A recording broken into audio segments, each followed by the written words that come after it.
ما ينفعش العيد يجي عليا من غير ما اعملها لاولادي ابدا، بيروحوا يجيبوها سندوتشات من بره وبيضيعوا فلوسي عليها.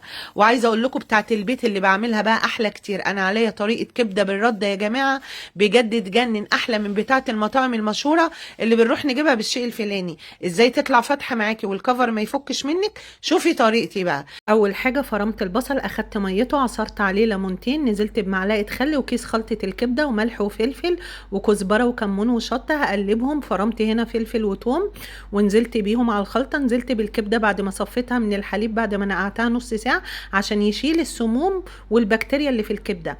جبت بقى الكفر الناشف، حطيت رده على دقيق على كيس خلطه الكبده ونفس التوابل. نزلت بشويه بقسماط خشن هقلبهم. هروح جايبه بقى الكبده بتاعتي من الخلطه، هبصمها بالشكل ده. واهم حاجه اضغطي عليها كويس جدا. صلوا على الرسول لو وصلتوا لغايه هنا. هنقليها عمرها ما تفك منك وتطلع معاكي احلى كبده بالرده. عيد اضحى سعيد عليكم وعلينا حبايبي، جربوها في العيد الكبير، حلوه قوي قوي. وتركه اللبن دي مهمه قوي، اوعي تغسلي الكبده في ميه نقعها في الحليب، بيخليها طريه وبيشيل البكتيريا والسموم، واحلى سندوتشات كبده.